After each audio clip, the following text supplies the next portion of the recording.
Welcome back to yet another Henna's Bricks YouTube video, and in this video I'm going to be talking to you guys about some of the future changes that are going to be happening in the Lego room, which I am planning to do very soon. And we're going to be starting off with a new change that I've done recently on the Lion Knights Castle shelf. As you can see, the shelf that used to be for the Lion Knights Castle is now currently empty, and I've moved the Lion Knights Castle up to the shelf above it. And you might be thinking, why is there a gap here? Because there used to be this castle in that space, but that gap is now for the medieval town square set, which I've got and we're going to be building very soon to put in there. But obviously, to move the Lion Knights Castle up onto this shelf, we had to take away the large Hogwarts area, which has now been moved up to these shelves up here, very high up there. And as you can see on the right shelf, we have the 2018 style Hogwarts with the grey roofs. And then on the left, we have some of the 2011 style Hogwarts sets and 2011 era sets. So things like the old Diagon Alley and the Burrow, and there's Hagrid's hut as well. And then that means that over in the Star Wars section, we've now moved all of the Star Wars big figs over to that central shelf. However, I do think many of you would agree that Hogwarts does not look that great up there, and you can really not see it unless you're standing on the other side of the room, because if you're down there, you can't see it. So what we're likely going to do is move the Harry Potter stuff back onto these three shelves here. So DC will have to move, but I'm not sure about the height because those sets are quite high, quite tall. But we're hopefully going to move all of Harry Potter onto this shelf and this shelf so we can free up that one. And then also a brand new shelf Harry Potter for some new sets that we haven't built yet. Then obviously that leaves this shelf here free, which we're going to put the Safari and Jungle layout on it because that just looks very cramped and we want to spread that out a bit more. And obviously if this is going to be Harry Potter, we're going to need to move DC somewhere else. So one thing we are planning on doing in here is adding a new shelf that goes above this door, and you can see the sort of lines that we've drawn for where the shelf is going to go, and it will connect that shelf up there at the top right to that shelf up there. So it will add a nearly extra 9 base plates, and it will just join those two shelves and we can have one big layout of things. So what we're planning to put up there is a load of Marvel sets, and it will go starting from where Grogu is. We'll obviously take all that stuff away, but Marvel will go all the way along there.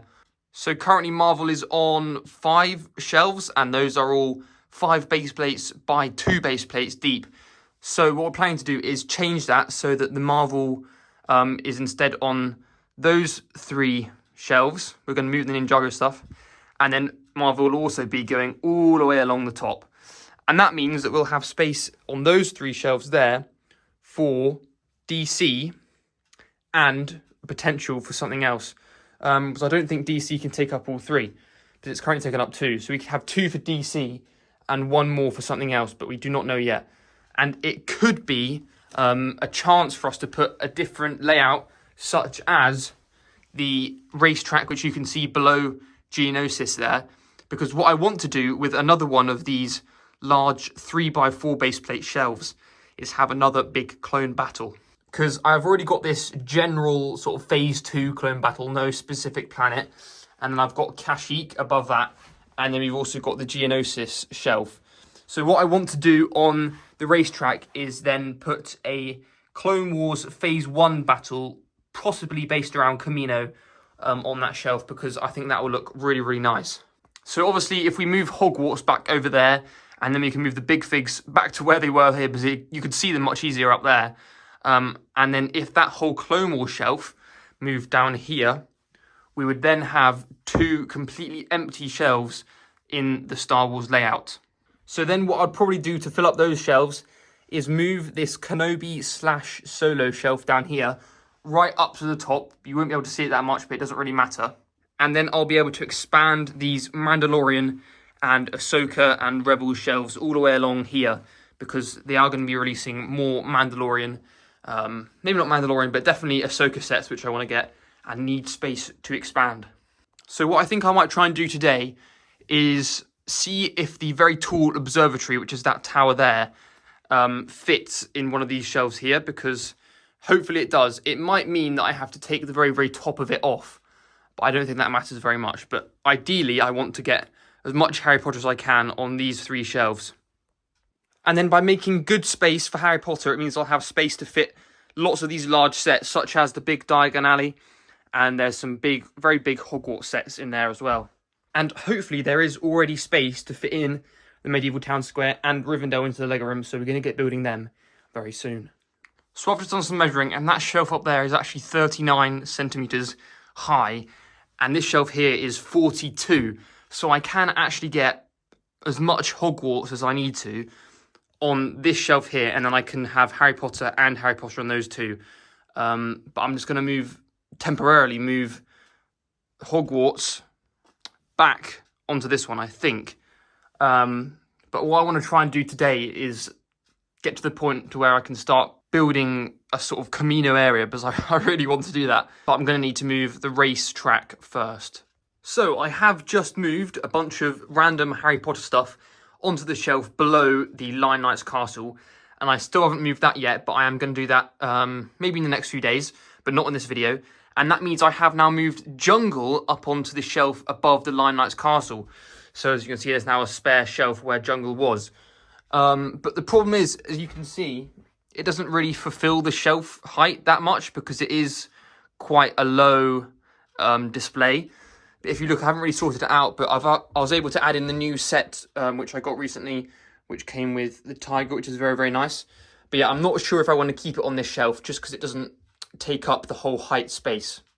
However, I have done some clearing of the Clone Wars shelf because I have started making the Kamino area.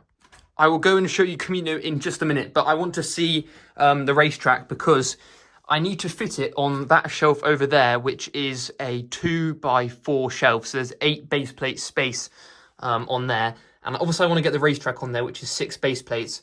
But then I do also want to get this garage, but that is on a grey base plate. So what I'm going to have to do is transfer the buildings onto 2 grey base plates instead of the big grey base plate. So it'll be able to fit on the 8 base plate space that I have.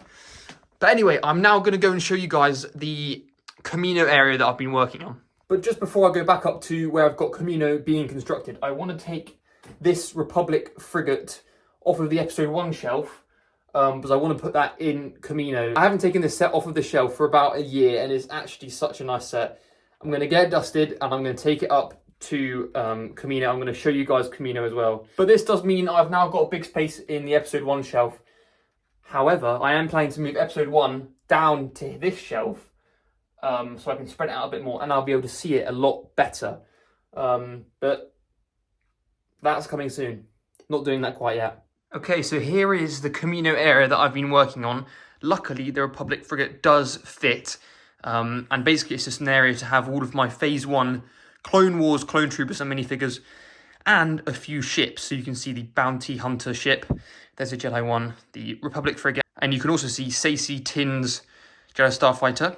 And I've just got lots of areas to put minifigures and ships, and you can see loads of minifigures in here as well. And then I've got some of the Kamino minifigures, and then my custom V19 Torrent in the back as well. But I will do a full review of this MOC when it's all finished with my other 3 Clone Wars battles in a video soon. So thank you all very much for watching this video. I'm going to be trying to upload more on YouTube and stick around for some more MOC showcases coming soon.